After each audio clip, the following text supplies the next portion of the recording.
Jaya Kunti Jaya Radha Madhava Jaya Kunja Bihari Jaya Radha Madhava Jaya Kunja Jaya Gopitana Vallabha Jaya Girivaradhari Jaya Girivaradhari Gopitana Vallabha Jaya Girivaradhari Jaya Girivaradhari Jaya Gopitana Vallabha Jaya Girivaradhari Jaya Girivaradhari Jaya Gopitana Vallabha Jaya Girivaradhari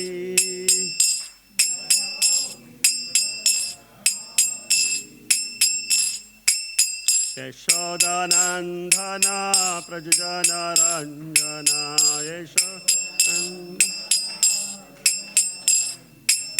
Yashodanandana Prajana Ranjana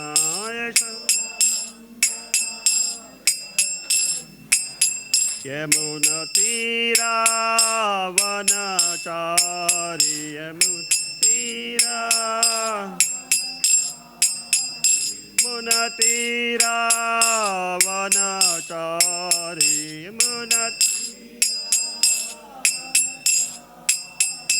Jaya Radha Madhava Jaya Kunja Bihari Jaya Radha Madhava Jaya Kunja Bihari Yashodanandana Prajana Ranjana Yashodanandana Yamunatira Vanachari Munatira Vanachari Jaya Radha Madhava Jaya Kunja Bihari Jaya Radha Madhava Jaya Kunja Bihari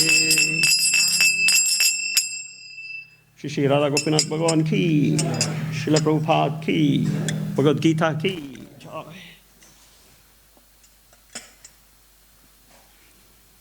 Hare Krishna. You want that? Thank you. I've never used this.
Hare Krishna, Hare Krishna.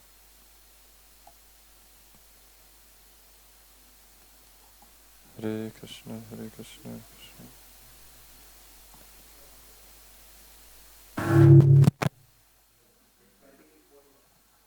Hare Krishna, Krishna Krishna.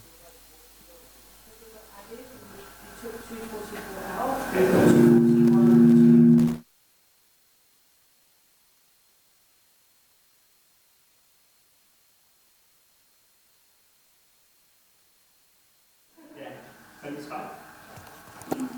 Hare Krishna.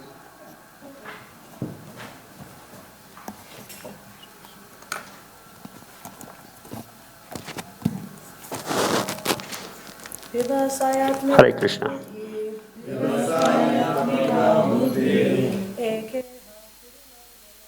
Ekeha kurunandana bahushakayanantasya buddhayo vyavasayina. Haribol.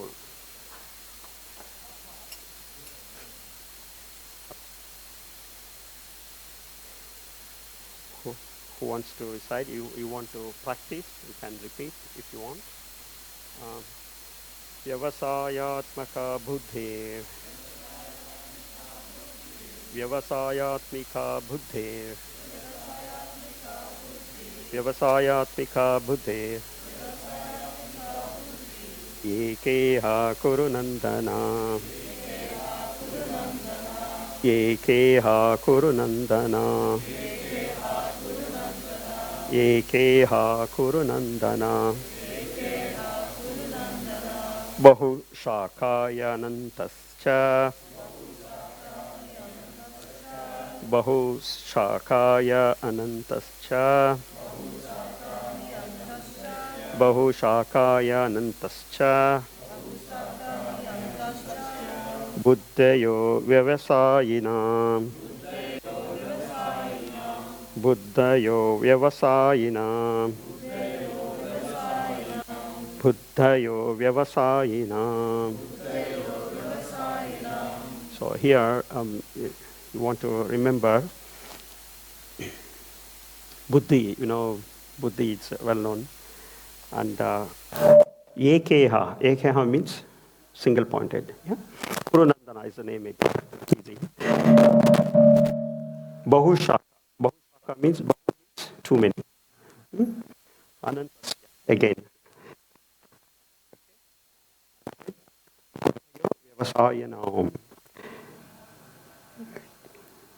All right, somebody wants to try? Anybody wants to try?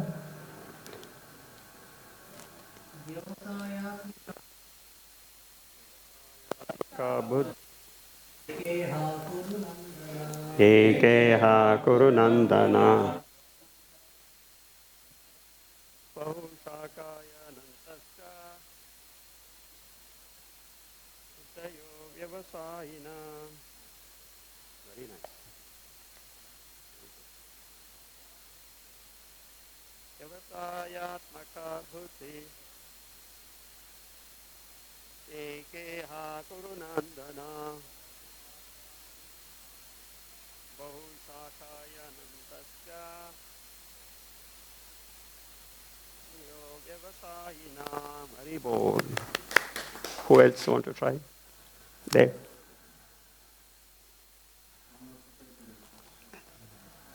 Anybody? Vyavasayatmika buddhi. Vyavasayatmaka buddhi.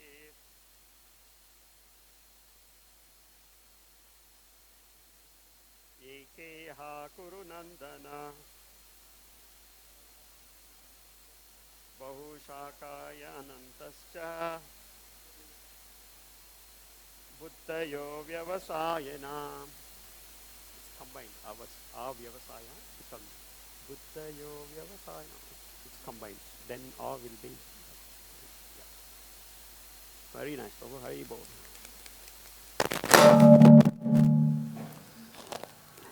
Okay. We usually go over the next one and break Yep. it down. Yep. Which one? Well, he added 241 and 240. The next one on the list was 327, so I suppose... 240. I think 240 we'll try. Yeah, so it's either these two verses, either one of these, I think. 240 we'll say. Yeah, 240 is good. That's my favorite verse. One for you. Okay, I'll read. You can follow. Neha Vikramana Sosti Pratyavayo na vidyate. Neha Vikramana Sosti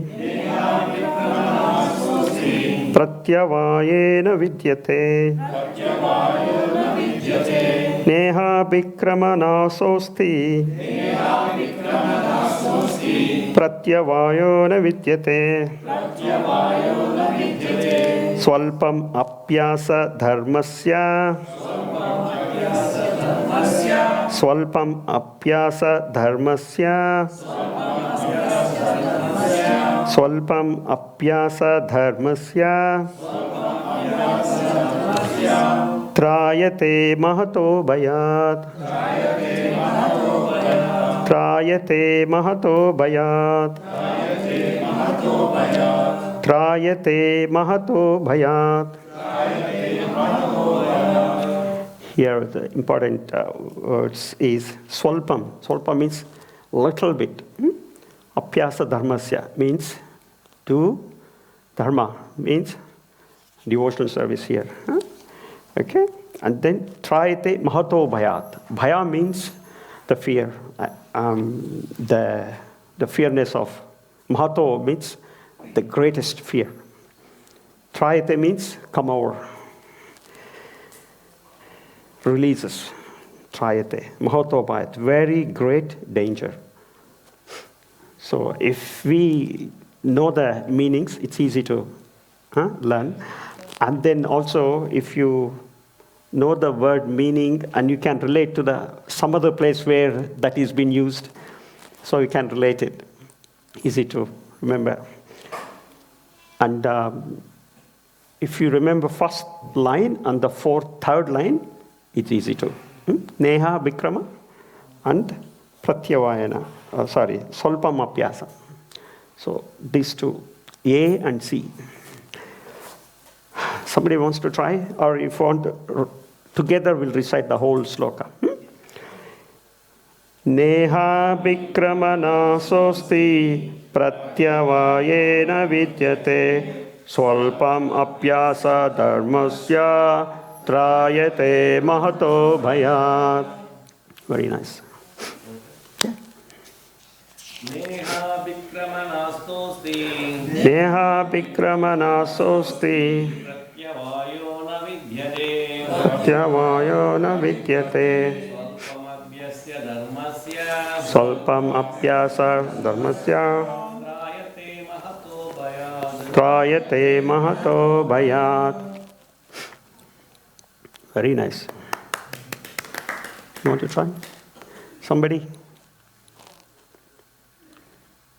Neha Vikramana Sosti Neha Vikramana Sosti Pratyavayo na vidyate Pratyavayo na vidyate Svalpam apyasya dharmasya Salpam apyasa dharmasya Trayate mahato bhayat. Trayate mahato bhayat. Very good. Mataji. Neha Vikramana Sosti Pratyavayo na vidyate Solpam apyasya dharmasya Trayate mahato bhayat. Very good. Well tried. The other thing is easy to practice is make palm cards. And then read one line the whole day. Don't worry about the other 3 lines. Just learn first line. Okay. Neha Vikramana Sosti. That's it. Whole day reciting. Neha Vikramana Sosti, Neha Vikramana. And then you can put it in the board or somewhere. You can write it down. One of the young kids, she learned by hearing us. We recite and she hears. And we do a mistake. She says, oh, you're doing mistake. So it's easy to learn. 1 line per day, 4 days, you can learn the sloka. Very nice. Somebody?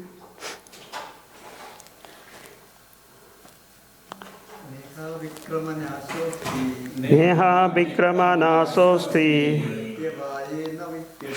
Pratyavayena Vidyate Salpamapyasya Dharmasya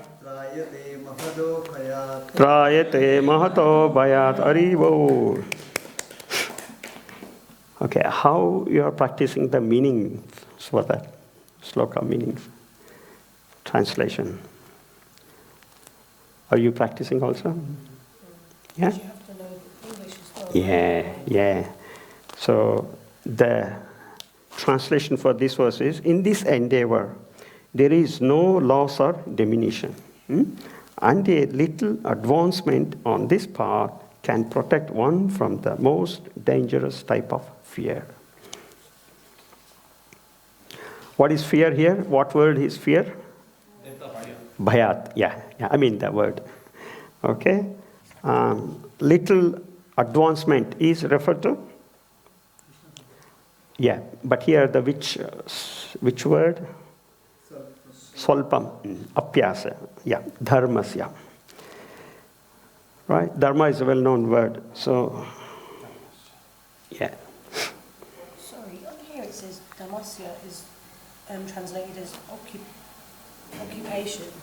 Yeah, dharmasya is like a occupation. Yeah. So if you read the translation, in this endeavor there is no diminution and little advancement in the path. That path is dharma. Okay. Yeah. So it translated as, here Prabhupada is translating as occupation. Dharma means like a dharma of water is. Dharma of sugar is sweetness. Yeah. Our dharma is. So I always thought it was the innate nature of. Yes. Yeah. Yes. Okay. So why is it put as occupation here? Yeah, that he translated in that way, but occupation means its actual duty. Oh, okay. Thank you. It's meant to be. What is it meant to be? Like dharma of human being, it's meant to serve like that. Okay, already? So we moving on, is it? Okay. So second chapter, how many slokas to remember? Have you finished all of them? Yes. Oh, good. We got to 258. Oh, we did 258? Yeah. So we're right at the end of chapter 2.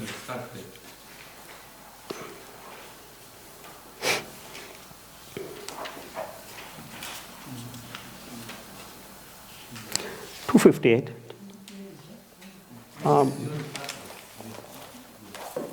Okay, we're going to do that today, and then maybe next week we're going to recite. Is that okay?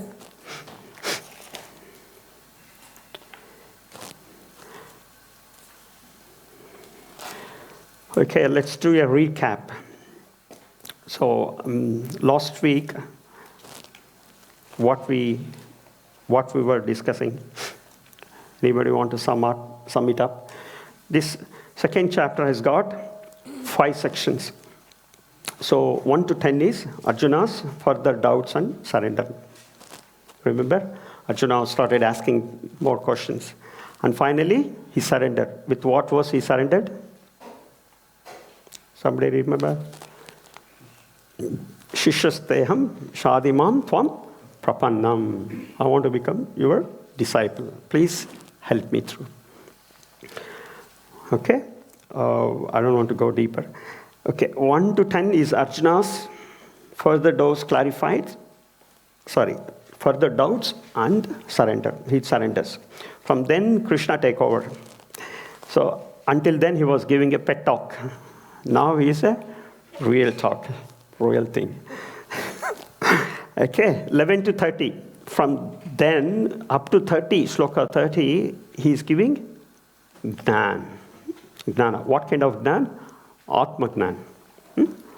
Atma Jnana. About Atma, the soul.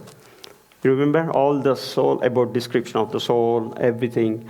Soul is small in size, You remember all those things?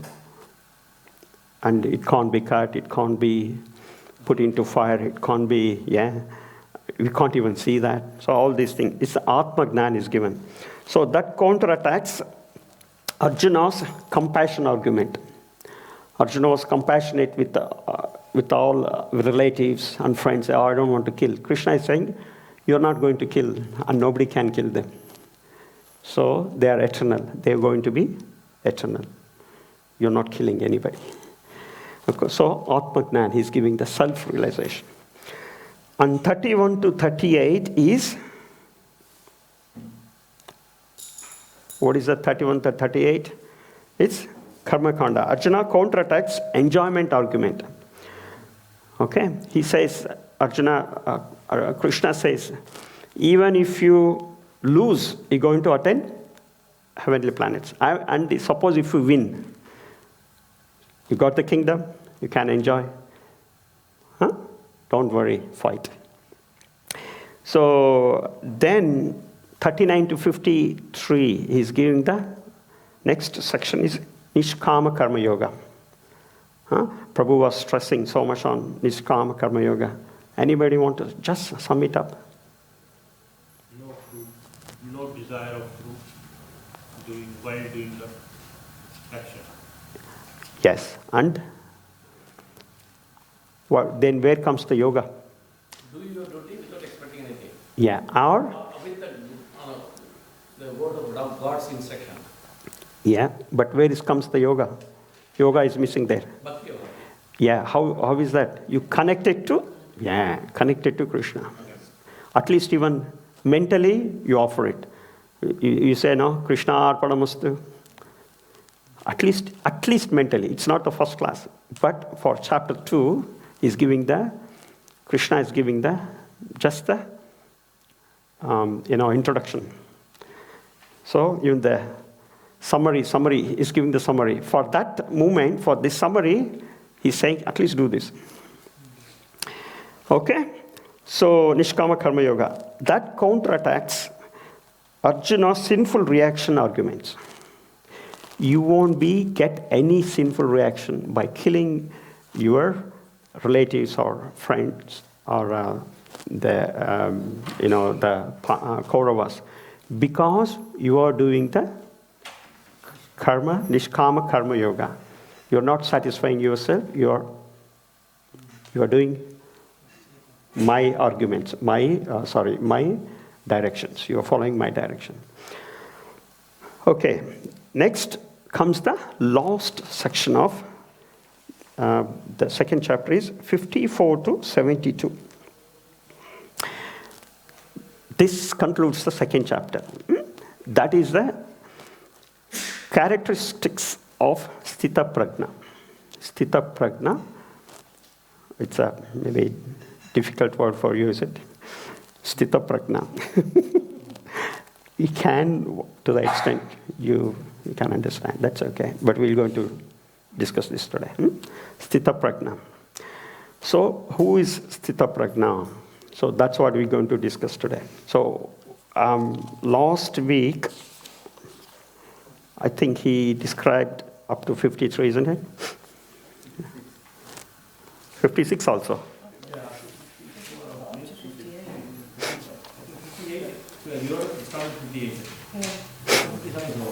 So basically, he said like Arjuna asked 4 questions. Yep. And how those questions are answered, like in 255, it was answered around the Ka Bhasha. Yep. In 256, 257, Ki Prabhasa.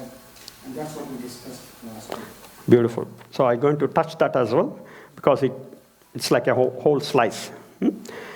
Okay. So just to want to emphasize, Krishna is telling the Bhagavad Gita in 3 parts. First, he is giving the introduction in second chapter. Okay, just a summary. And he's really speak Bhagavad Gita. And then at the 18th chapter, he will again conclude it. Right? Reiterates. So anything we read, we normally do that. Okay, first we see Okay, agenda. This is the agenda. And then we'll literally discuss all those points. At the end, we'll sum it up. That's what we are following Krishna's actual thing. Okay? That's what is happening in chapter 2. If you clearly understand chapter 2 and dwell in chapter 2 thoroughly, then you know the summary essence of Bhagavad Gita, more or less. Okay? It's a power-packed second chapter. And that too, in the second chapter, the last section, what we're going to do now is, it's like a lot of jewels in it. A lot of jewels.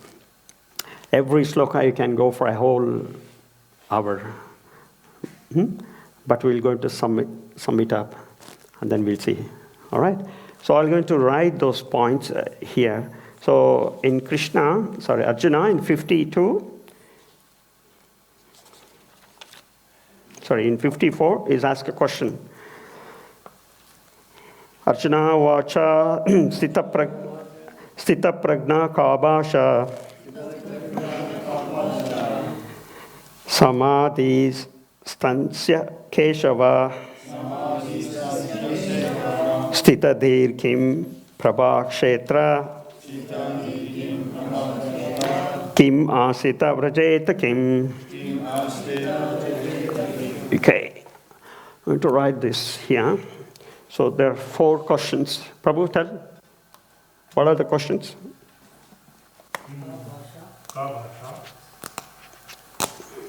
Yeah. What is Ka Bhasha means? What comes to this person described? Sorry? Ka Bhasha means in what comes is this person described? Yeah. Yeah. Or? What else? Yeah, it's a language, but it is like how you recognize them. Okay?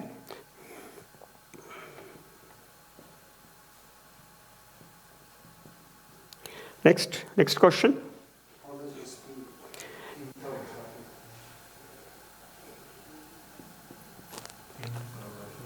Yeah. Kim Prabha Sheta means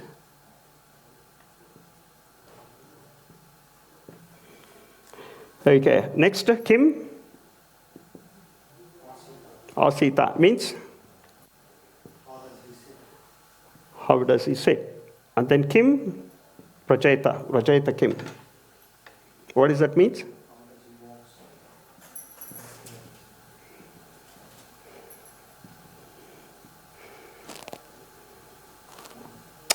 Okay, this here, it's not literally meaning what's his language, he speaks Spanish or English, or it's not that. Or what he sit, like he sit in a crossed leg, or it's not that. Or he's not walking means he walk with the high heels or low heels, or it's not like that.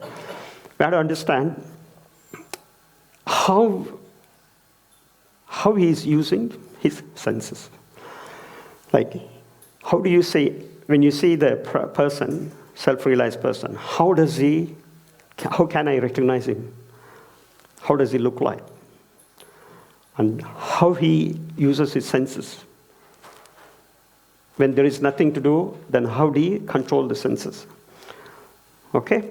Like that kind of situation. Not like a physical, like how you walk or something.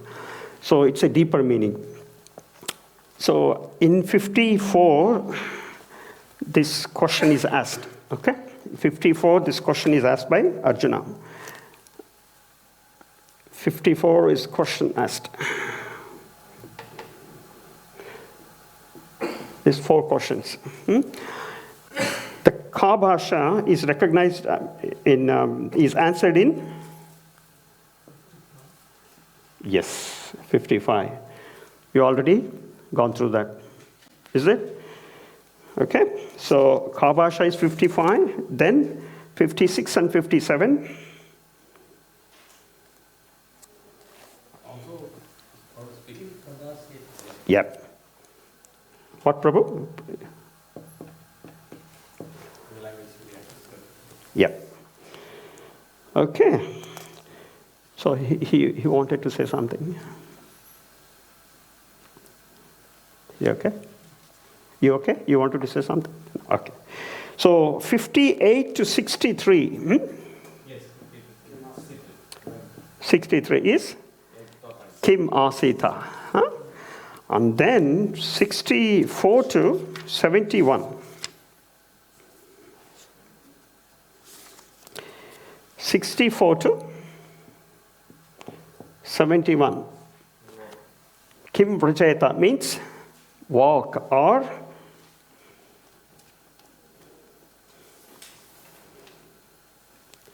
we can say engages, how we engage. Okay? So we are moving from materialistic view to actual view. How are you going to engage? It's how we walk means how are we going to engage? Engage. Okay, Prabhu? So this is 71. But Bhagavad Gita, second chapter, has got a 72 verse. The 72 is the summary. The phala, what you get with that summary.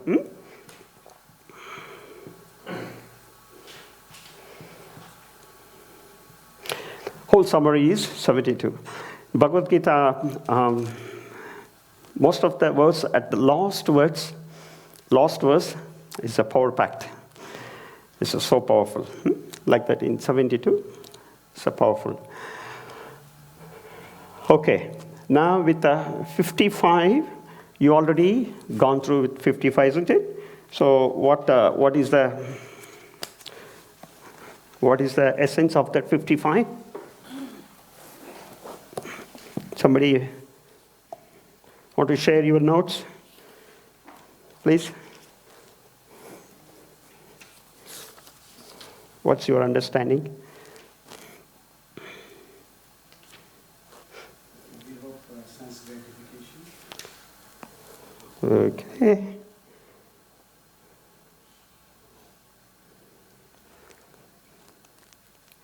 Anybody reading Bhagavad Gita? Please read. It's a very nice section. Very beautiful section. Okay. Somebody... Yeah, 1 point. Yeah, good. Mataji, you have so many points.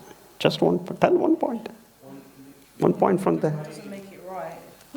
Is it? All I've got written is the emphasis is in the third line. Yeah. Given up to desires and creations of the mind, internally fixed in Krishna, description of liberated, eternally serving supreme, no sense desires. That's it. That's what it is. See, varieties of desires. Give up all varieties of sense desire, gratification. That's a point. Thank you. So,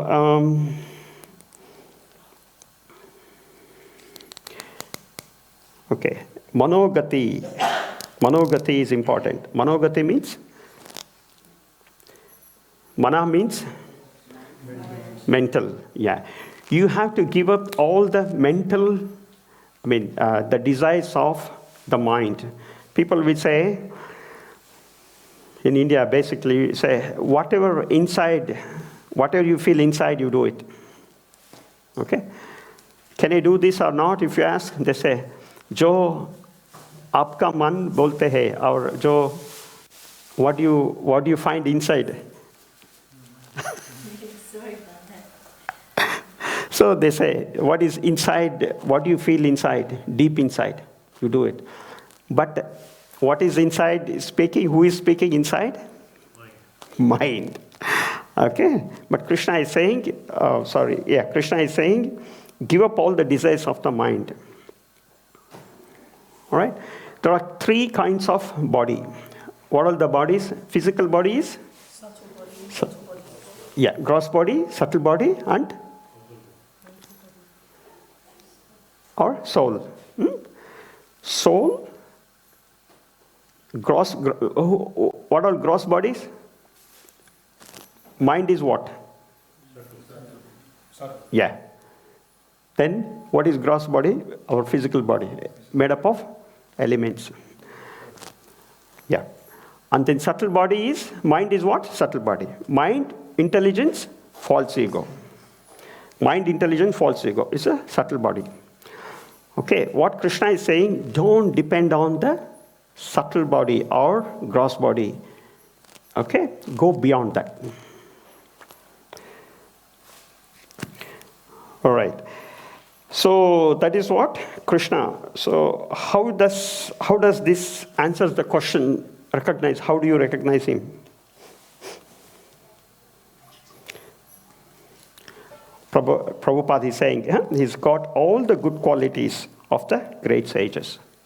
So that's how we can recognize. He's not taking refuge of mental concoction. Is this still 255? Yeah, I'm just recapping. Because I want to start with that. I don't want to come in the middle. So the first question is that. So how do you recognize him? He's not depending on his sense desires or sense gratification. Okay. So what is 56 and 57 answers? Kim Prabhasheta. What is the answer? Language, or how do you speak?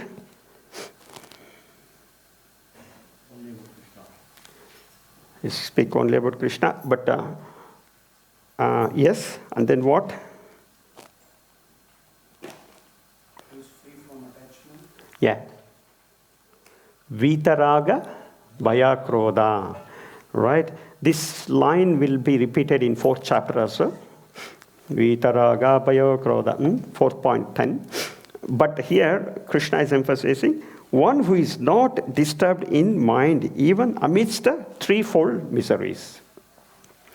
Okay? When there is happiness and who is free from attachment, fear and anger is called a sage of steady mind. All right. One, he is not disturbed by the threefold miseries. But we are talking about the language here, and he's talking about disturbance in the miseries. And he's talking, Krishna is telling about Vita Raga Bhaya Krodha. Vita means what? Free from. Raga is attachment. Krodha means anger. Free from anger and attachment. Okay, so we have to understand Krishna talking about attachment and anger when it comes to the language. How does he speak? Why he is talking about this?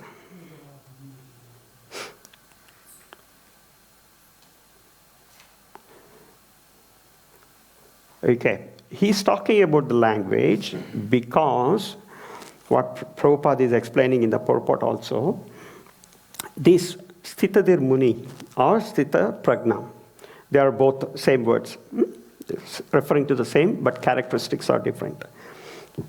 This person, he speaks whatever is in the mind. There's no duplicity. All right? So first part, 56 shloka, refers to whatever is in the mind.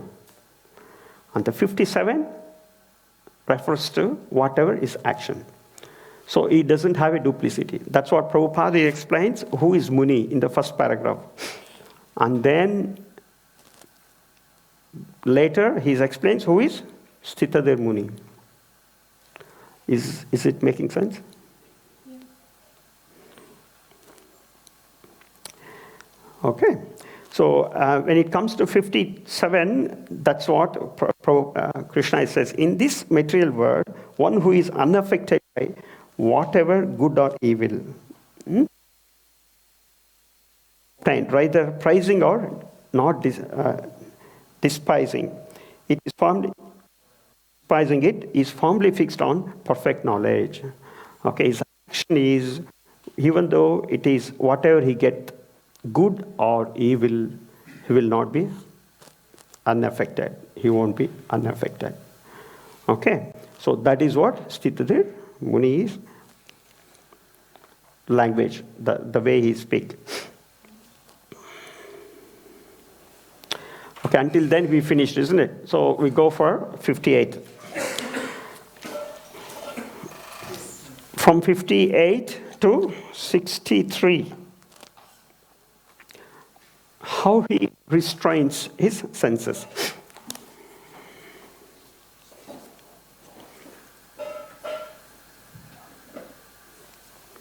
Okay, here sit means it's not exactly sit. When you're sitting, what happens? You're not using your senses, isn't it? You're just sitting, we're not having any motion or walking or anything like that. So that means how we control his senses.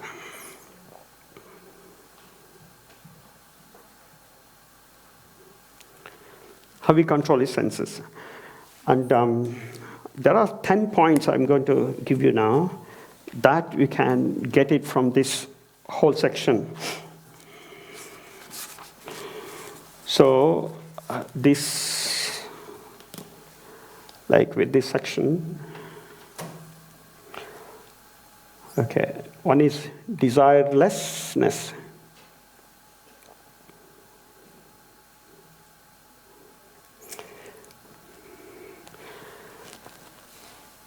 For the question, Krishna asked, tell in this 55, the Sthitadir Muni or Sthitaprajna doesn't have any desire. Okay? He controls. The whatever mind desires, he controls. That doesn't mean it don't have any desire, but it doesn't have a desire which is bodily platform. Okay? So, I'll give you like a points wise. So it's easy to remember with this way. So the second is unaffected. Unaffected means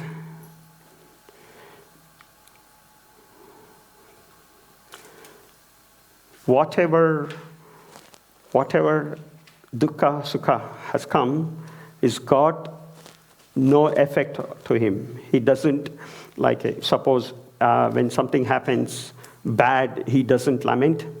Something good happens, he won't rejoice. Huh?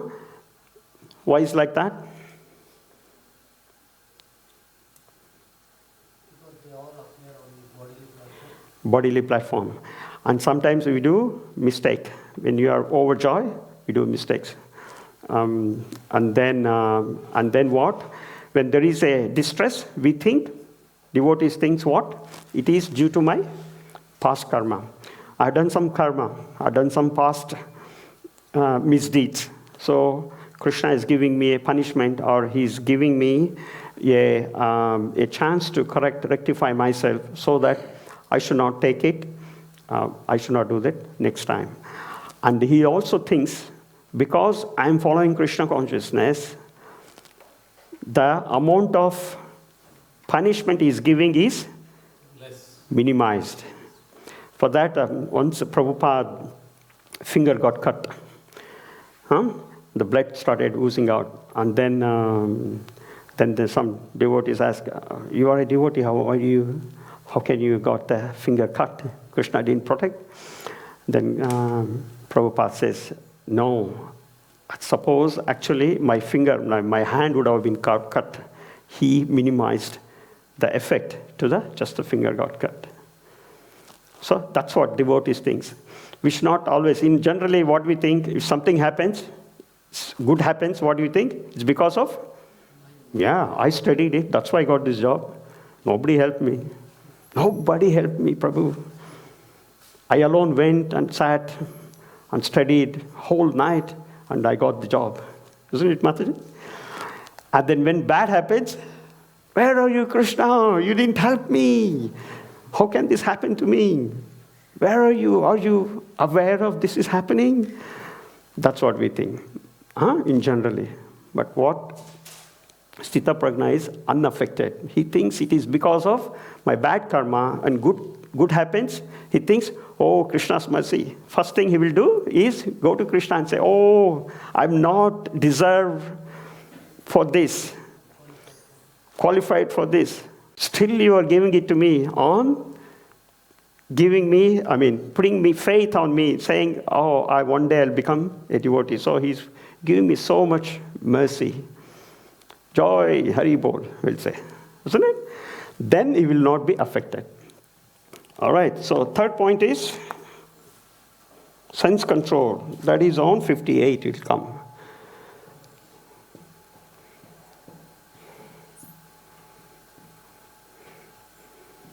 Sorry about my spelling or readability. So, okay, then it comes how to use the senses. It's a higher taste. How to use.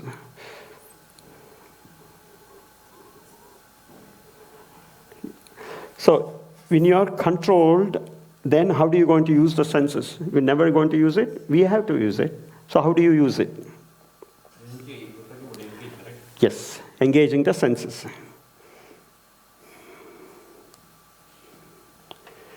That is how he says choosing the higher taste. It will come now. We're going to read that higher taste.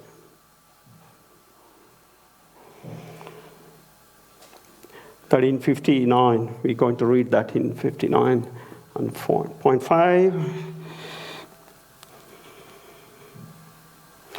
Fixed in higher consciousness.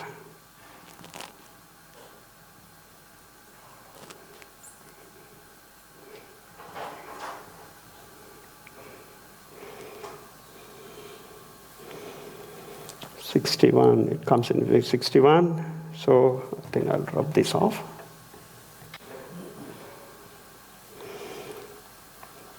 And he will be careful or vigilant.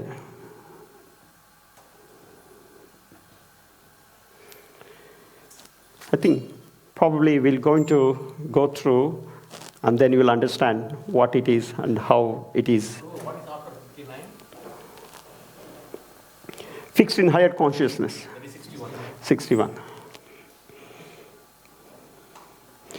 And then he's disciplined.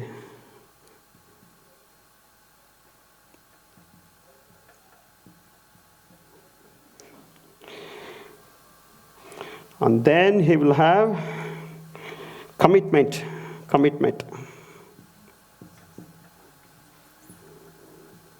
The commitment, sorry. What's 6 again? Careful, vigilant. Can you see Mataji, or you want to sit there? Or?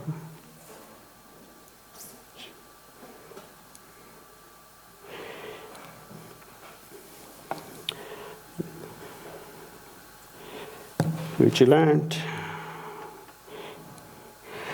Then you have a commitment with the regulative principles. Regulative principles. And then 9th,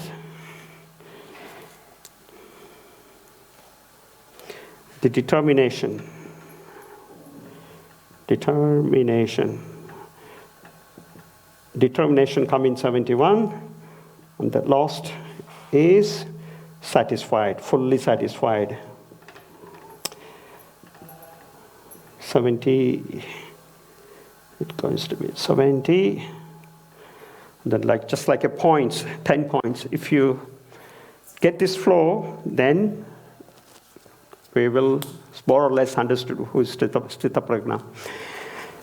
We'll go through this at the end of today's class, and then read how we connect to what we're going to read now. Okay? And that makes it like a summary study. It makes it easy to understand. Okay? So now we have finished these two. It's desireless and unaffected. Okay, now we're going to read sense control. How he's controlled the senses. So 7, discipline. What is the sloka number for that? Sloka number, it is in different slokas. We're going to see that's in different slokas. And that well as a commitment to regulative principles. When it comes in, we can write it. Yeah? The determination is 71, correct? Yes. And last one is? 70. Don't ask me why this is reverse, but to make it a lost point, it's satisfied, and is fully satisfied. We're going to read the Sanskrit words also related to this, then that will make it easy. All right? So, It's a power-packed section, so we're going to read quickly and then get the summary. So 58.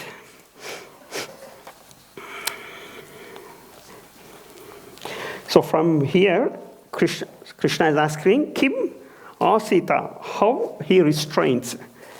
Kim Asita.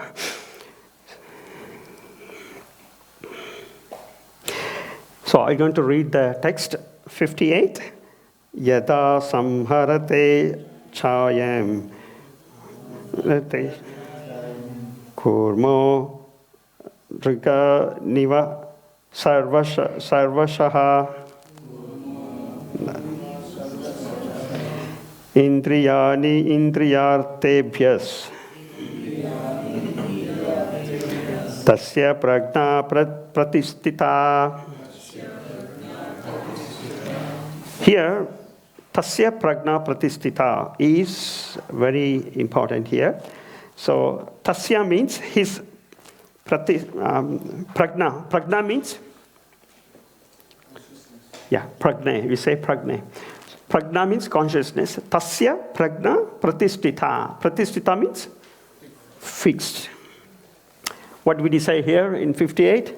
Consciousness. How is sense control? How is it controlled? Okay.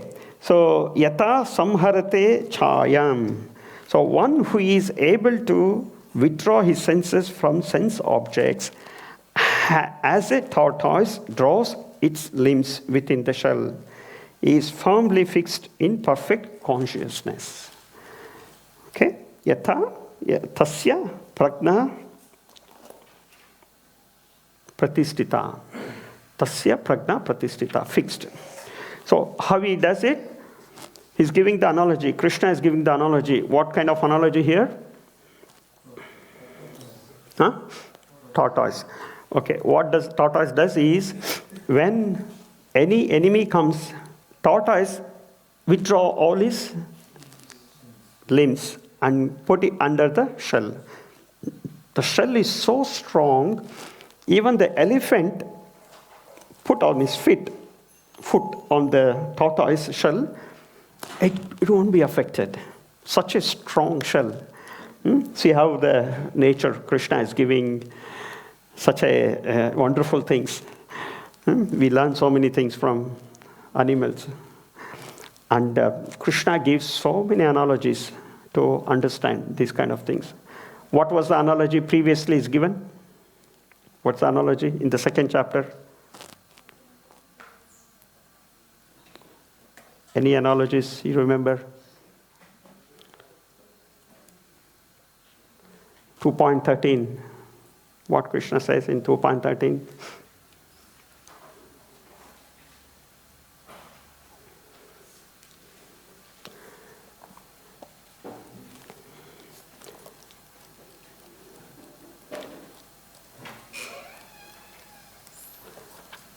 Anybody remember? Yeah. Dehinasmin yata dehi kaumaram yavvanam java tata dehantara praptis dhiras tatra namuyate. That's one of the sloka for remembrance, isn't it? Yeah. So, what is the analogy is given here?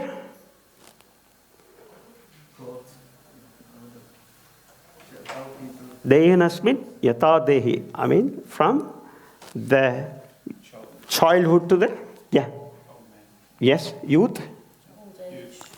Youth to the old age, yeah. So someone who passes into another body at death, sober person is not rewarded by such a change. Yes.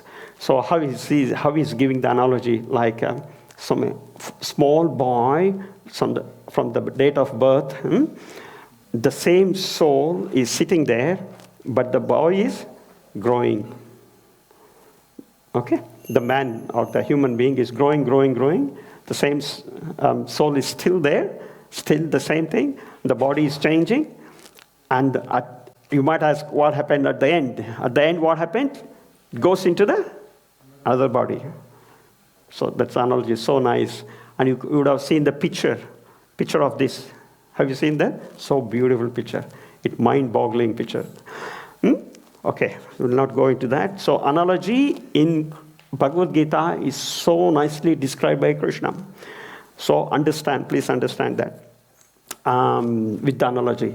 So 58, what the analogy is? Tortoise. So tortoise, how it protects his senses from the external enemy. That's how we need to protect our protect from sense objects. Okay, so that is the analogy Krishna is giving here. Okay, you might ask, how does then do it? Should we, okay, suppose you are driving the car, something you saw and that you should not be saying that. Then you close your eyes and just drive it? Then you're going to end up in an accident, isn't it? What are you going to do? Yes, that's what you're going to see that in 63 and 64. What are you going to do that? But here, right now, he is firmly fixed in perfect consciousness. Okay? He's not getting disturbed. He saw something, just ignore. As if you're not saying anything. Don't act on it. That's the thing. Okay, we'll go further and then I'll tell you again what is the problem is you can't avoid things coming into your senses. You can't avoid. That's how it is a material nature. You see some billboards, you see something, you see some food, you see people smoking, you see people doing all sorts of things like drinking, pub is there with a huge music. Your liking music will be there in the pub. It will attract you. Come, see. You can't avoid this. You can't avoid going into the Himalaya. Oh, nothing is there, and then just say, you can't do that. That's what Arjuna is saying now. I want to avoid all these things and go to forest. But Krishna is saying, no. See, tortoise, what it does, it withdraws limbs like that. You have to just ignore it. Don't worry about that. No? The next few chapters he'll go to explain elaborately. Okay, so Prabhupada here explains, the senses are compared to venomous serpents. They want to act very loosely and without restrictions. The yogi of the devotee must be very strong to control the serpents. Like a snake charmer, he never allows them to act independently.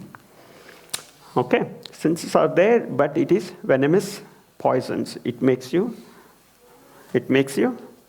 what? Do all sorts of things. I'll tell you how the mind works. This analogy, like a thing, story helped me a lot. There are two friends. Okay, the one friend called the other friend. Hey, come on, let's rob a bank. Hey, you can't rob. And he says, no, we'll rob a bank. Come, let's go. And then they go and then rob a bank. And then after robbing the bank, imagine what happens. Police will be behind you. And they got caught. Okay? After getting the caught, these two friends were put in jail and then took him to the court. And this friend is looking at the judge. Imagine who is there. The same friend who told him to rob the bank is sitting as the judge. You say, go and take him to the jail. That's mind. Mind will say, hey, do this. Very nice. I tell you, do this. Just do it. You'll be happy. Then if you do it, mind will tell, all right, man, no fool will do this kind of job. You are a number one stupid. Who will do this job? All right, man, you only told me to do. No. I didn't tell you to do. So mind is restless. That's what it says. Venomous poison. If you put your hand, it will bite. That means what? If you expose to something, it will say, oh, I want this. So what do we need to do? Control it. Okay? And control how? Prabhupada is saying, cut the effect of the sense objects. See, I don't know whether Prabhu has explained you. It's like this. The senses, we have senses. Senses are connected to mind.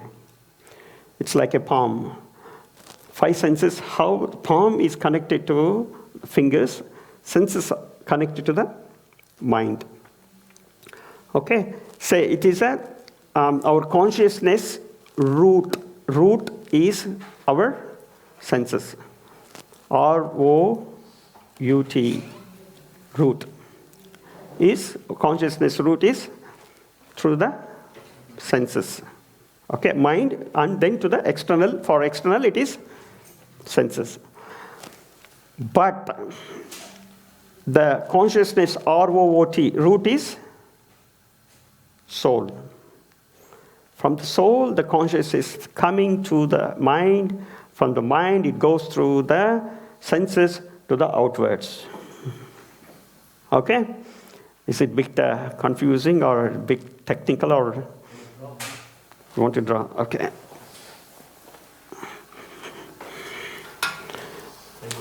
We have consciousness here.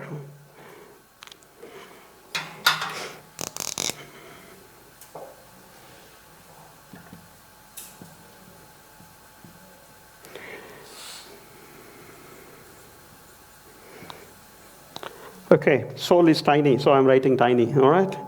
So it's giving the consciousness. This is a root. This is where it is, root. This is where it is, okay? From there, it goes to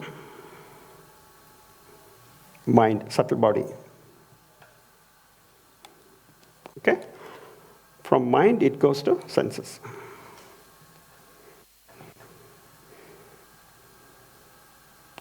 What route it's going? It's going from here to here. It's outer world.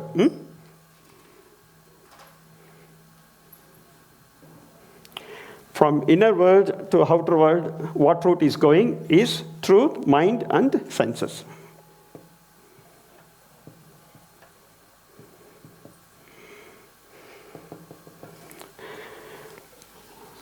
Okay, so if you cut here,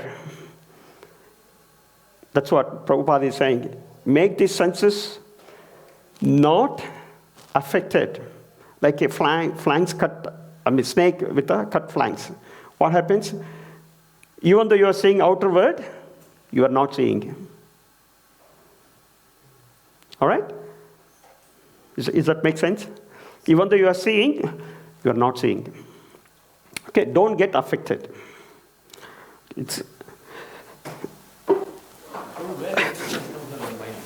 Prabhu? Intelligence, huh? Yes. Intelligence is a part of subtle body. Huh? Mind, intelligence, false ego. 3 subtle body. Okay? So, but you can't physically say where is the mind. Mind, they're all like entities, but it's not physically, you can't say. But mind will be in thinking, feeling, willing is the mind one. Huh? So it could be when you are thinking, it will be the mind. Feeling means heart. Feeling, body. So it's not like a physical place, but it is in a hardware where you can see operating system. It's there, but where is it? Huh? Where is the app? We have like a, desire, it's called Desire Tree app. Where is it, app? Prabhu, show me the app. It's there, Prabhu, but it's there. But it can use common things and something like. So we had to think in that way. A subtle body is like that. It's hard to understand. So what are the 3 subtle bodies consist of? Mind, intelligence, False ego. Yep.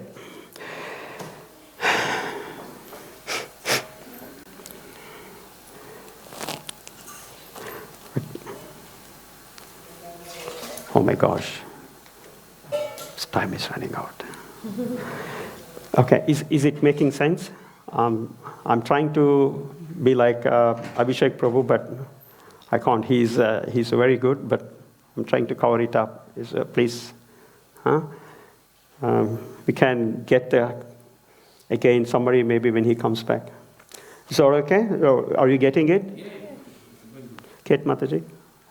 Okay. So 59.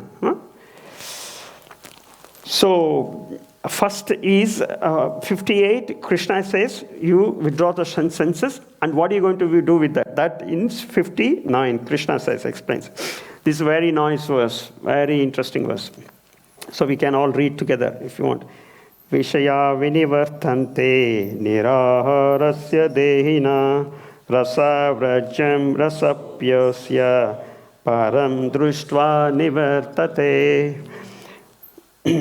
Though the embodied soul may be restricted from sense enjoyment, the taste for sense objects remains. But ceasing such engagement by experiencing the higher taste, he is fixed in consciousness. Okay, so far we are discussing about tortoise. Now Krishna is saying, restricted from the sense enjoyment. How is restricting? Not physically, but connecting to the param društva nivartate. This verse is more frequently used. And param društva nivartate is regularly used. If you can remember, that would be awesome. Param društva nivartate, higher taste.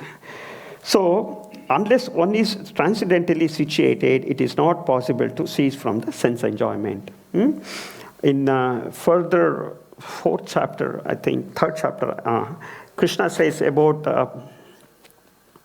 the soul. The nature of the soul is active, always active. You can't make physically inactive. So people will say, Prabhu, I'll sleep. Is the soul is active or not active during sleep? Active. How do you say it's active? Dream. Yeah. Alive. Yeah. It's animating the body, isn't it? Exactly. So the subtle body is still working, not the gross body. Still subtle body, consciousness still working. Okay. So that shows we cannot be inactive. So the only thing is, then he says here, we have to withdraw the senses. Then how do we withdraw? With the param društva nivartate. Connected to the higher taste. Okay, therefore restriction, okay, I'm reading the last 4 lines of the purport. Restrictions are there for the less intelligent neophytes in the spiritual advancement of life. But such restrictions are only good until one actually has the taste for Krishna consciousness. When one is actually Krishna consciousness, he automatically loses his taste for pale things. Okay? Now we are getting the understanding. Even though if I see something, sense objects, how can I neglect it? Because I have a higher taste. Suppose somebody brings you with a cigarette, somebody friend says, oh, come, we'll have a drink. Man, that drink is 1,000 times, so bad, the taste is so bad, and the after drinking effect is so bad. Our gulab jamun is so 100 times, 1,000 times better than that. If you eat one gulab jamun, one bite, so happy. No after effects. That's the param društva. Okay? So people might ask, oh, can you go to that movie? Can I listen to this music, that music? No. Because we don't get the taste. Even though if you do it, if you are practicing for some time the Krishna consciousness, and if you go back and listen to that music, this is not even good music. How I used to enjoy this music? This is a crap. The boring, yeah. After listening to 10 times or 15 times, we'd never look at the CD again. I used to buy every single month, I used to have some pocket money for buying the CDs. I will be waiting for the day to get the new CDs. And then you hear that for a whole month, then you never touch it. So many CDs wasted. But whereas if you buy something with a kirtan, you can hear 100 times. And the same mantra, same thing. Same prasadam, sabji, dal. But we still get the taste of it. So that's the param drishta nivartate. Okay, so what are we talking about? Kim? What is that? Yes, asita means how he controls. How is he controlled? Tortoise and param drishta. Okay, 59, we are understanding param drishta. Okay, here it is higher taste. How to lose our sense pleasure is higher taste. Okay, so we go on with the 60.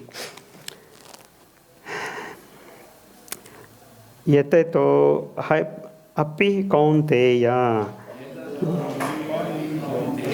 purushasya vipaschita indriyani pramatini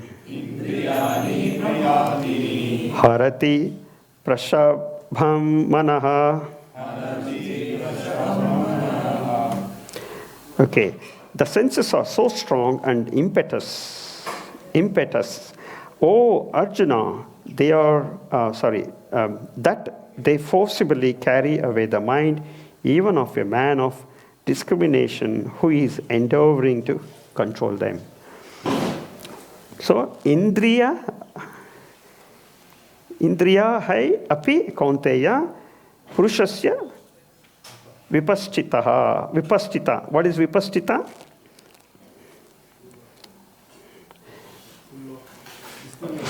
Full of discrimination. Okay. Harati prashabha manaha. Harati prashabha manaha. Harati means throw away. Prashabha means by force the mind. It throw away the mind. So senses are so strong, Arjuna, they will forcibly carry you away the mind even for a man of discrimination. Okay, so here Krishna is explaining how powerful the senses are. Senses are so powerful, it can take you anywhere and you will be lost. And here Krishna is not talking about the ordinary man. He's talking about man of determination, discrimination. Men who know how to discriminate, even for them it is very difficult.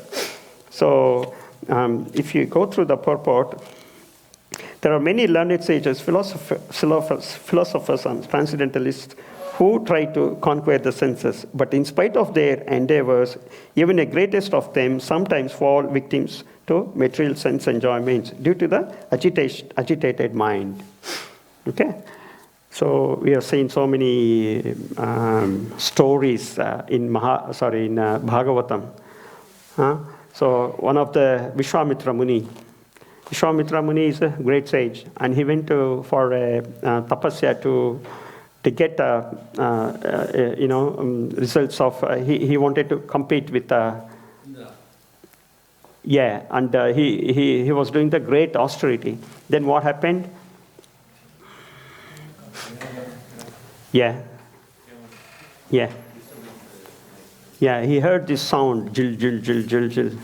Then it's not because of the sound he got disturbed, because of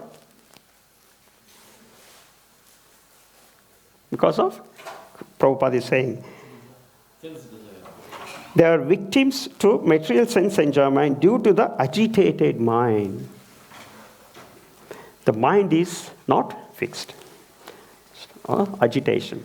Then what happened? You falls prey. Okay? Then later on he realized, oh, what am I doing? All waste. Wasted so much energy. Austerity. Wasted. And there is one Rishi. What's his Rishi? I forgot. He was doing the meditation under the water. Sober Rishi. Sober Rishi, what he did, he thought, okay, if sitting in the city, it's very disturbance. He went into the sea. Oh, Prashant, no problem here. Then he was meditating, meditation. And then he saw two fishes mating. Then he got the desire, agitated. Then he came out of the water and then went into the king. What king? I don't know the king. And then he said, I want a girl to marry. Then he said, you look like with a beard and look like a weird man. Who are you going to marry you? Then with his mystic yoga, he changed himself as a beautiful young man. And then he said, I got 50 daughters. I don't know whom you're going to marry. Then by looking at him, all the 50 wanted to marry him. They all married him. And with this mystic power, he made a beautiful city, huge city with the swimming pools and all these parks, everything for the 50 daughters or wives to enjoy. And then he begat 100 kids with one wife. 50 times 100. All right, that many kids.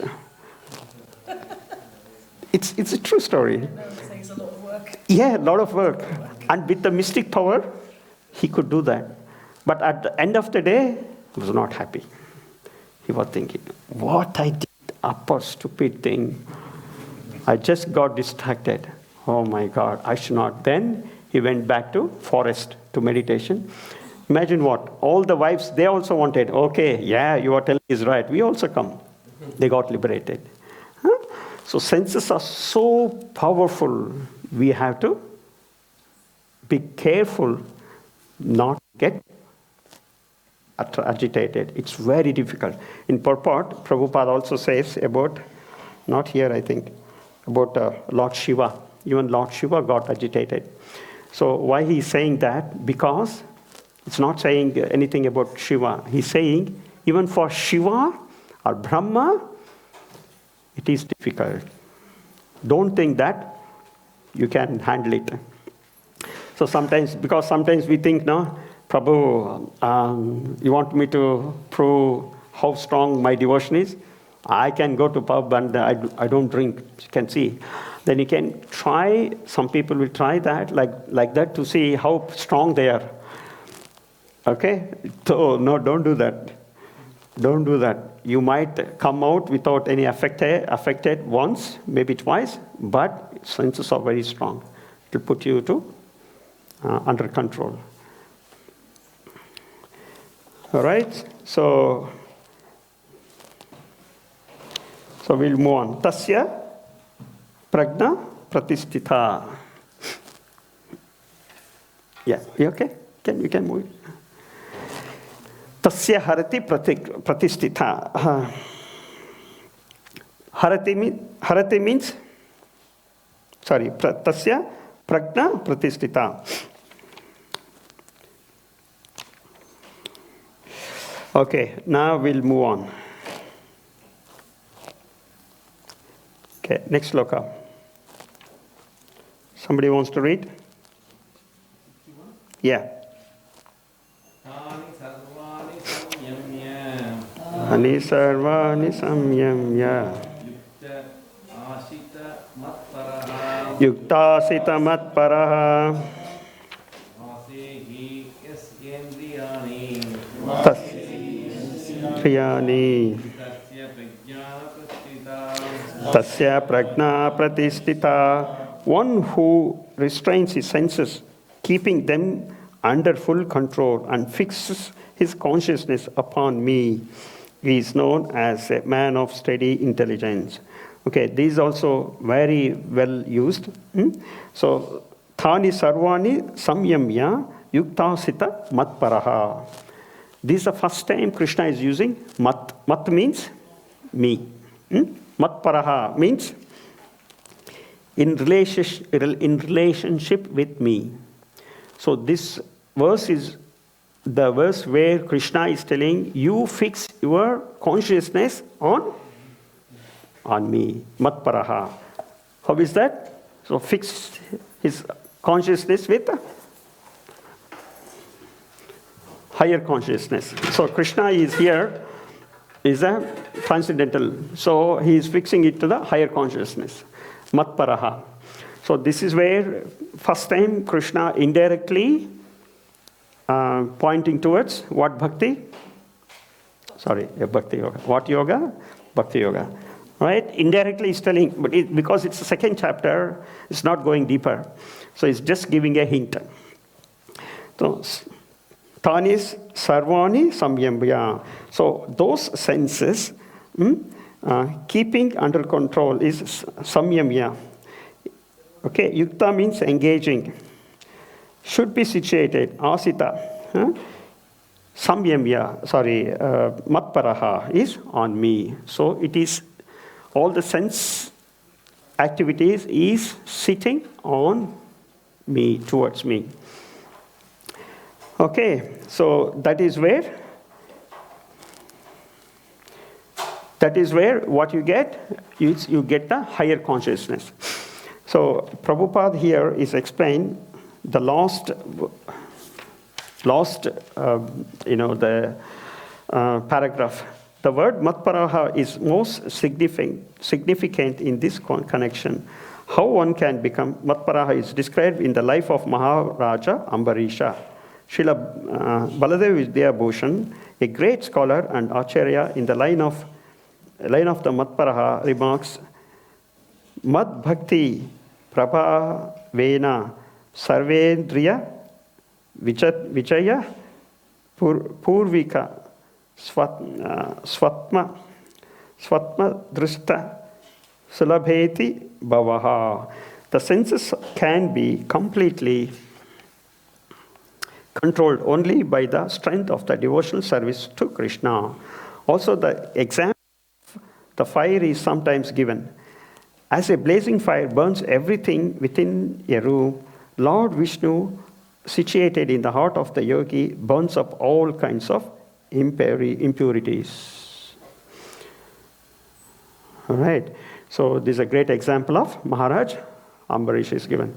So what he used to do, I think Prabhu has quoted this so many times, isn't it? Abhishek Prabhu has quoted this. Maharaj Ambarish is a good example for all kind of 9 devotional services. Okay, what are the 9 devotional services processes? Kirtanam, Vishnu Sparanam, then Pada Sevanam, Archanam, Vandanam, Sakyam, Atma Nivedanam. So he is good in all these 9 processes. Okay? So Prabhupada is giving, see how he is doing the Matparaha action. Okay? That's enough. If you know that, that's good. So again, what we are doing is how he controls his senses. So how is he controlling now? He's using it on the senses of Matparaha, of the Lord, to satisfy the Lord, because senses can drag you anywhere. Even the great people can get affected. Okay, I'm not an ordinary person, so let me fix up my mind onto the Matparaha. Okay, so 62. Somebody wants to read? Jayato Vishayam Pumsa Sangasteshu Upajayate Sangat Sanjayate Kama Kamat Krobho Jayate. Okay, 62, 63 are very, very, very, very, very beautiful verses, and it's got mostly widely used verses. 62, 63. I will read the 63 also in conjunction. It's easy to read together. Krodhat bhavati sammuha sammo smruti vipramaha smruti bramsha buddhinasho buddhinashat pranakshati. Okay, so I'll read the text for, translation 62, 63 together. While contemplating the objects of senses, a person develops attachment for them, and from such attachment, lust develops, and from lust, anger arises. From anger, complete delusion arises, and from delusion, bewilderment of memory. When memory is bewildered, intelligence is lost, and when intelligence is lost, one falls down again into the material pool. Again, the complicated technical verse. It's feeling too much. Okay? It's always too much for me. Get on with it. You okay, Mataji? Great, Mataji.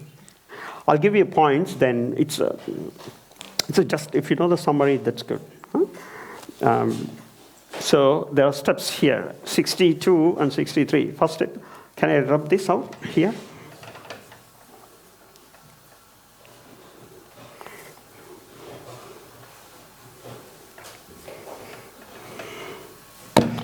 Okay, first, what happened? Dhyayate. Dhyayato means?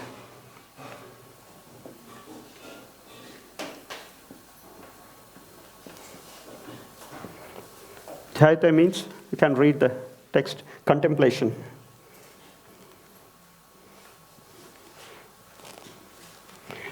Dhyayate on what? Vishaya. Vishaya means the subject matter. Huh? Pumsa. Pumsaha means of a person. Okay? So contemplating on Sangha, yeah, attachment. Then if you read the meaning, you won't get the meaning properly, so we'll sum it up. So next is Sangat. Sangat means? Huh?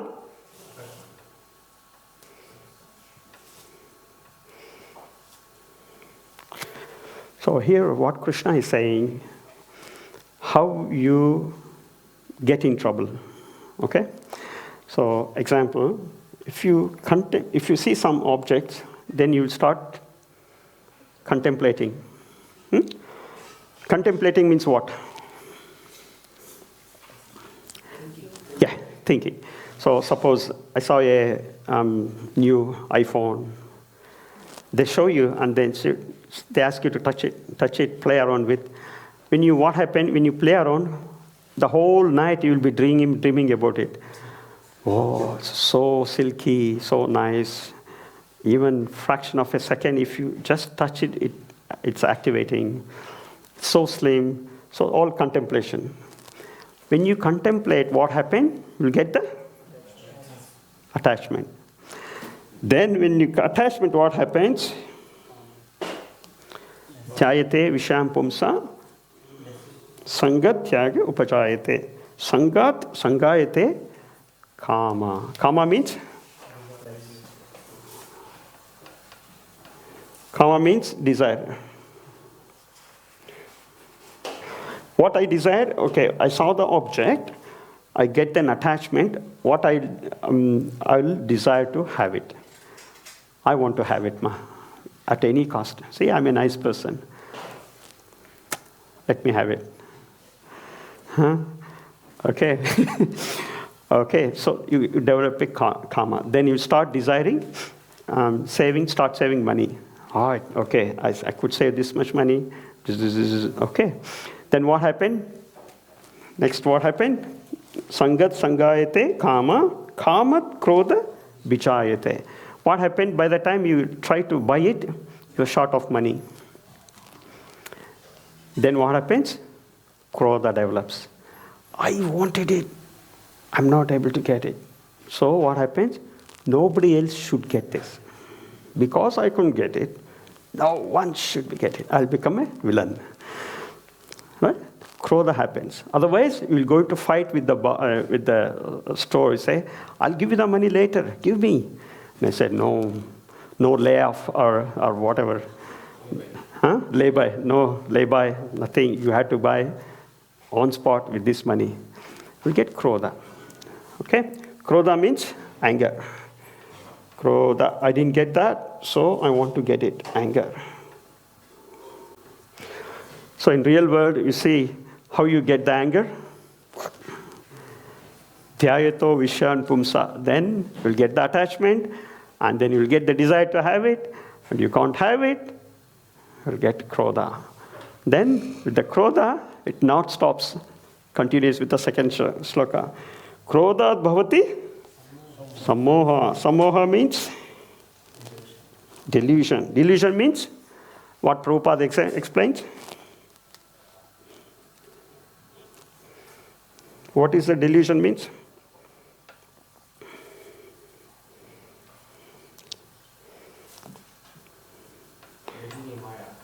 Yes, illusion. Illusion. Illusion means it's not real. So, why it is not real? What makes sense here? What is that connectivity is? You think you are the body and I should have this. That's the illusion. Under illusion. If you think, I think without this, I can't enjoy. But who is the actual enjoyer? Is the mind, the Atma. Atma is not enjoying with this. So, but you think, without this, I can't live. If I don't have it, I will going to die. That is what you think with the illusion. Saying that I am attached to the body. I want this. I'm going to enjoy with this. Otherwise, there is nothing. Word is not existing. I can't live. So that illusion will come. Okay, then then what happened? Sammoha, smriti, vibramaha. Smriti, vibrama means? Yes, smriti, vibrama.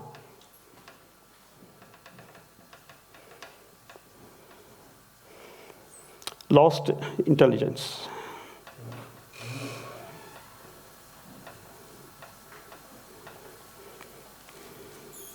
Correct?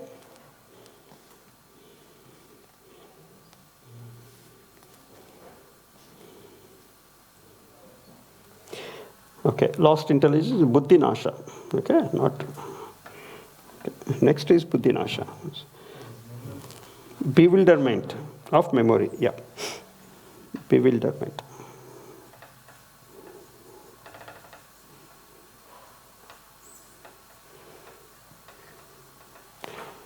Okay, with the bewilderment, what happens?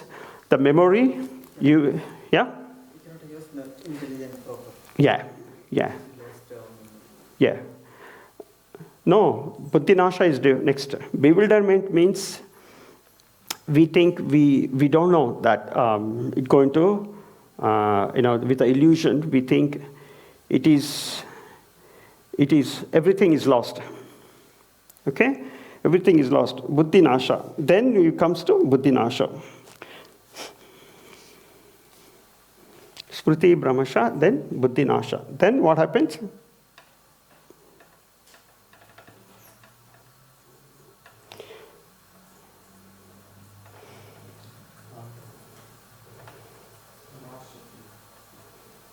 Yes. Yep. Yeah. Pranashyati means falls down.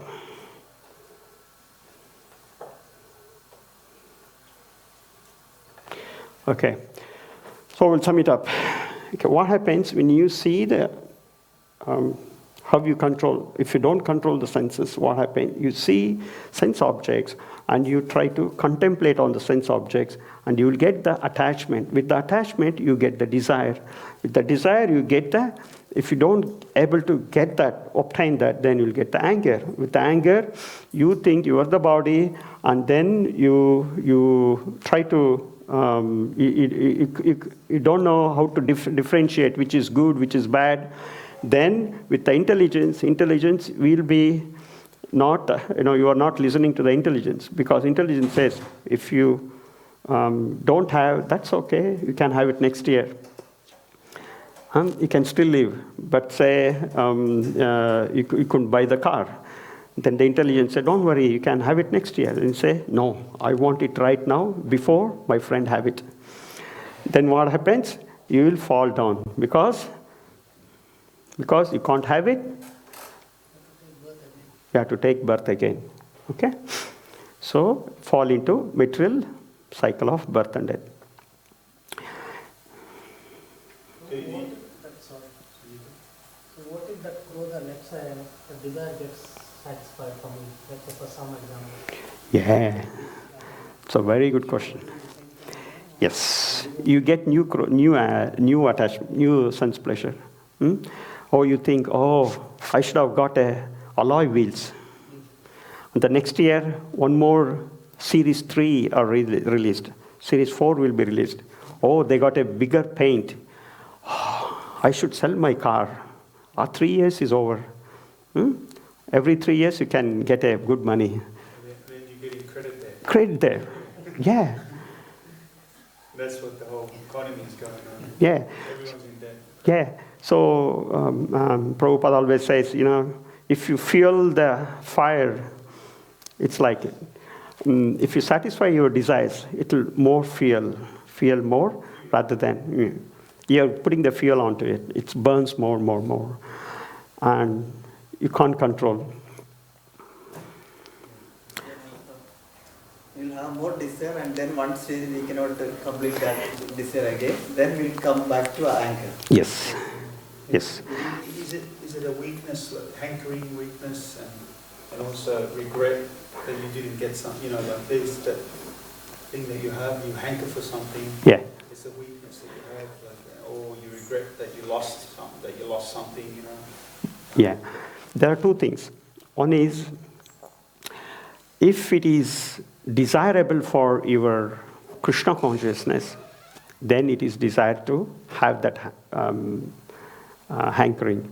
So there's a saying, this anukulyena sankalpa pratikulyena varjanam.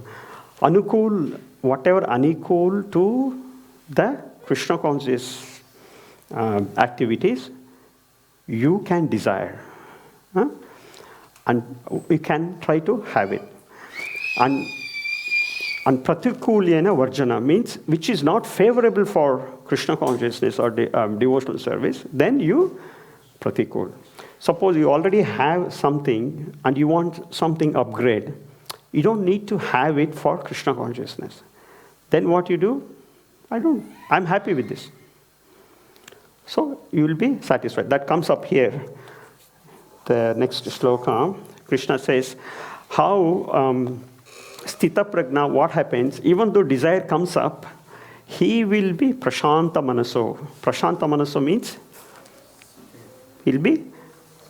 won't be agitated. Like there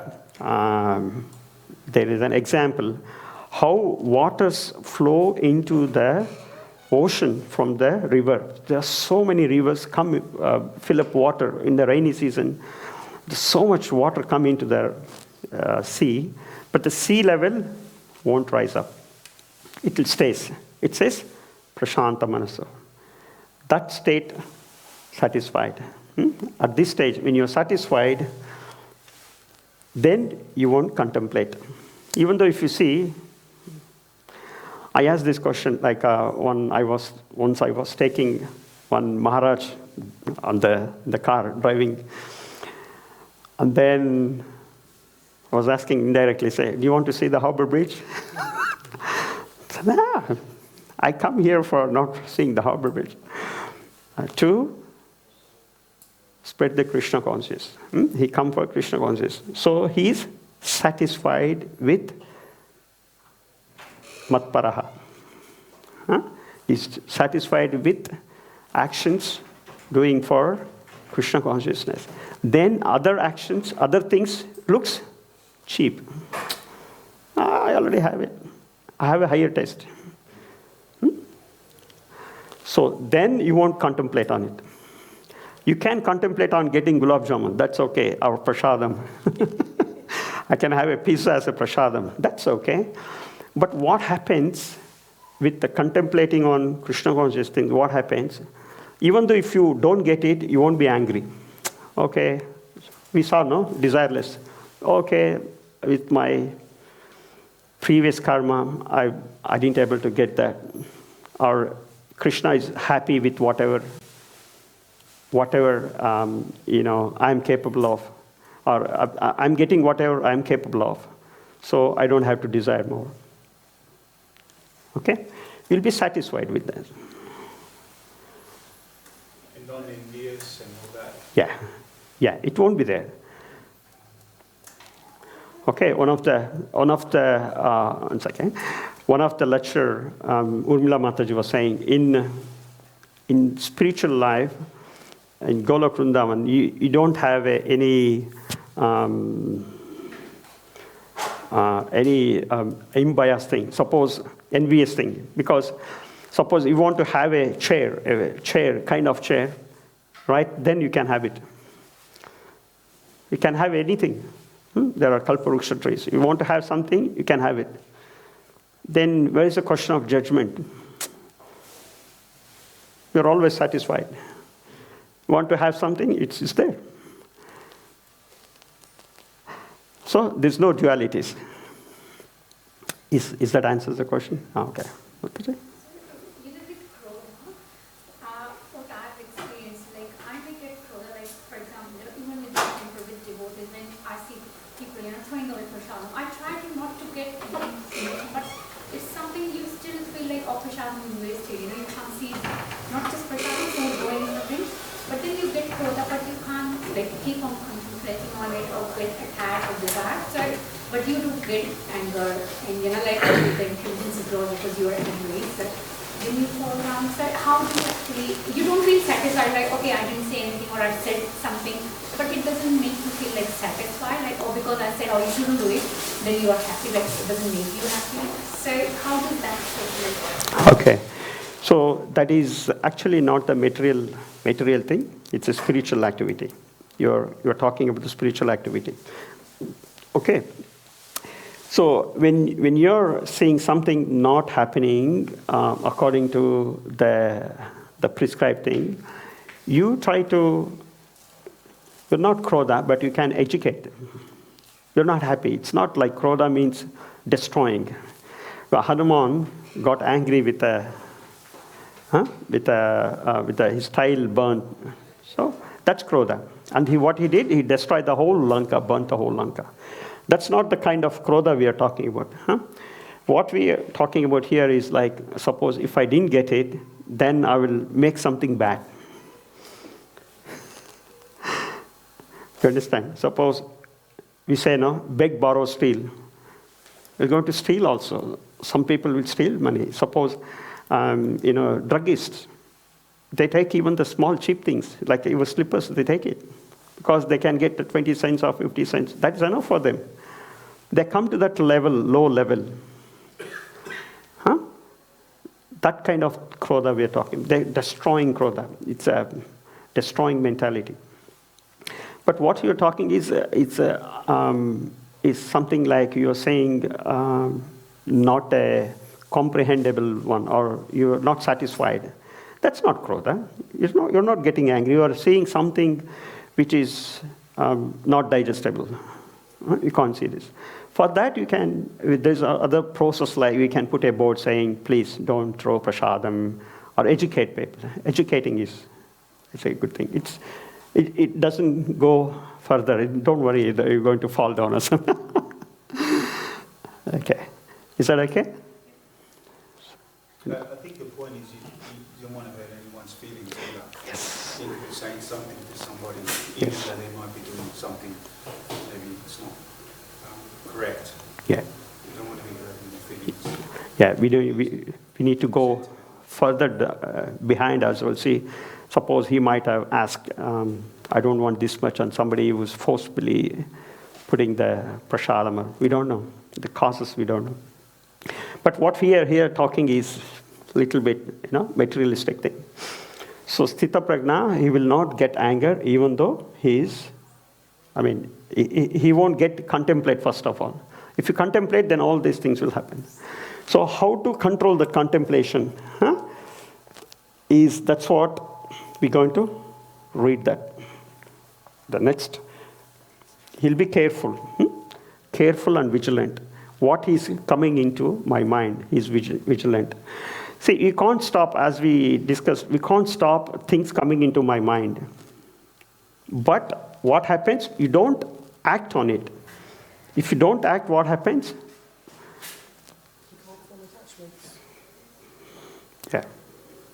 No attachment. And then there's no desire. I don't attach. Okay? So, is that okay? So, shall we move? These are very well-known verses, these two, 62, 63. It's 12 o'clock, almost. So, next section is Kim Rajeta Kim. That means, so far he is saying, Krishna is saying how to control the senses. Now it is how to engage them. So,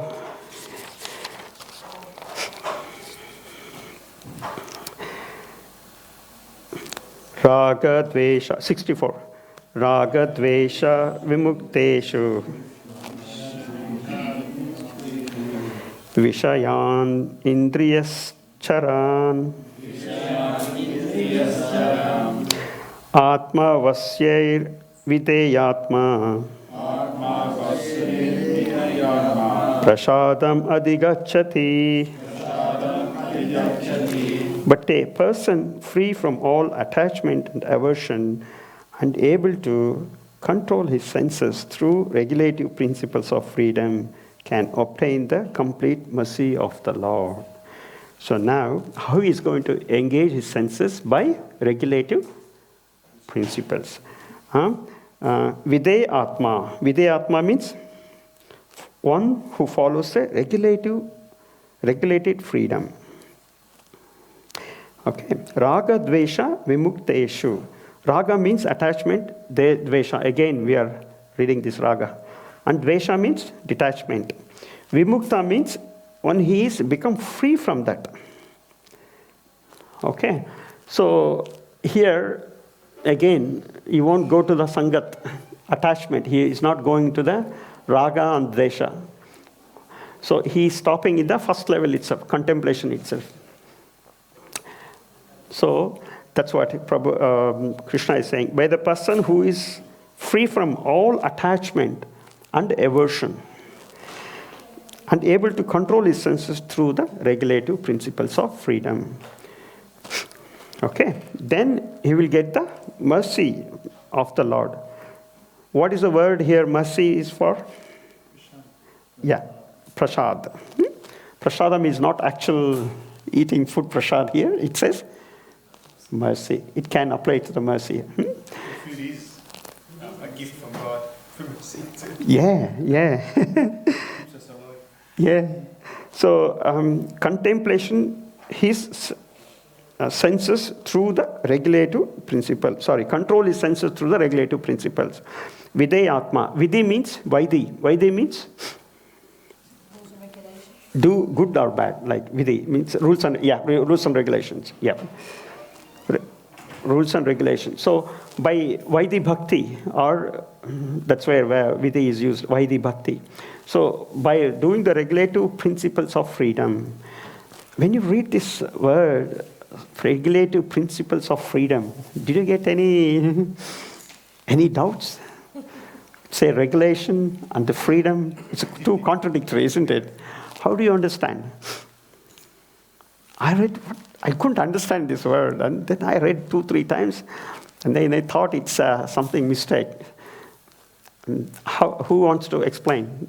Regulative principle, yeah. I just think we've got to have some rules, otherwise there would just be total chaos, wouldn't there? So there has to be some basic rules. Yeah. Like if there was no rules on the road, everyone would just be driving into each other. Exactly. Yeah. And when I was younger, I used to be very anti-rules, and the older I got, the more I realised rules are important. Yeah. Ones you believe in, Then it will give you the freedom to go anywhere, And isn't it? think higher thoughts. Yes. You do the low stuff, which is just to follow the rules and just do whatever, and then you can start to relax and think a bit freer and higher thinking, rather than whatever, just the normal day-to-day, Yeah. whatever, just do what everyone else does, just follow the rules. Yeah. That way you don't get in trouble. Yeah. That's a freedom. That's freedom. You're out of trouble. Out of trouble, yeah. So any other thoughts there, Prabhus, Matajis? Freedom from the material desire. Yeah. We also try not to do that thing, but we are indulged in that thing, let us say. Yeah. Okay. We we know that it is not good. We also try, but we are unable to do that thing. That means we are under the control of those sense objects. Yep. But by doing regulating sense objects, We are getting free from all this. we can easily, okay, we Yep. have control over our senses, we can Yeah. get rid of Beautiful. that. So That's the real truth. you won't get anger, free from desire, attachment, free from illusion, free from falling down, all this free. So Prabhupada explains like, how a diseased man, he has to be regulated in the food. If I get sick, doctor said don't eat solid food or something like that. Then we have to restrict. Huh? By restriction, what happens? I get the freedom from this disease. Okay? But other people, how other people think in a different way.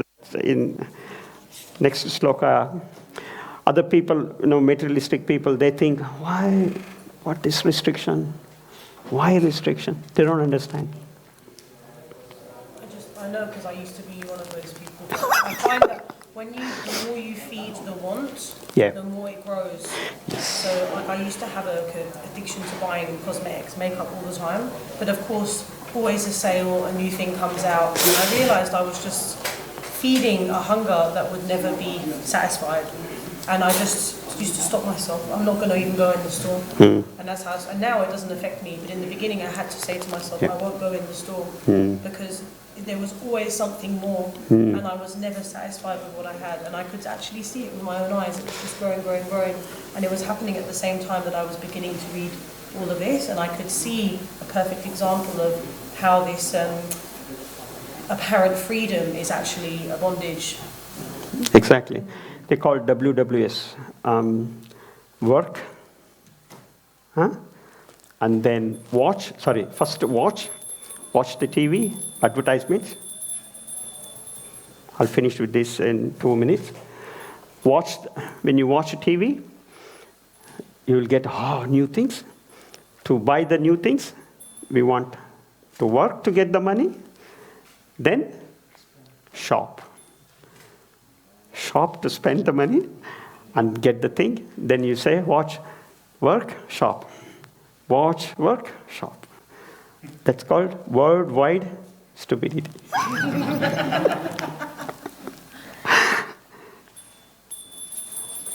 Okay, so we stop here.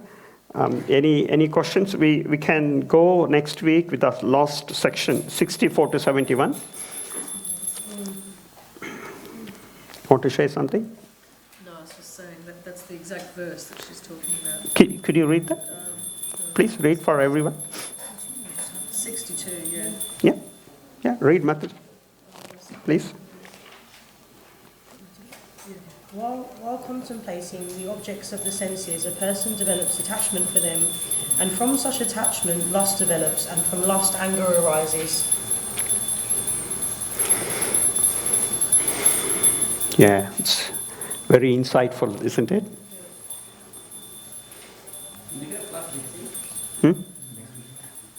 Oh, next week we don't have. It's a Janmashtami. I think Prabhupada. You said that, we're having Yeah. class. So week after we'll continue.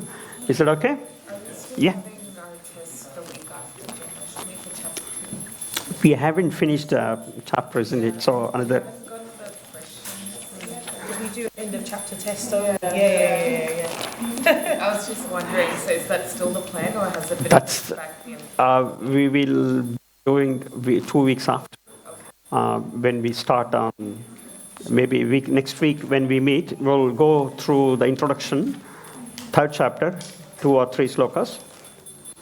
Prabhu, this September, it is the week after Janmashtami, it's Mahadev. Okay. So the whole temple, everything. Good. Thank you for reminding us. So We may be having it in a hall. We were kind of trying to organise it. that Mataji will tell us, Kate Mataji? Yeah, we haven't sort of worked that out, but everybody's on the email, so I'll let you know. It'll Yeah. either be in a hall. Kate Mataji will let us know.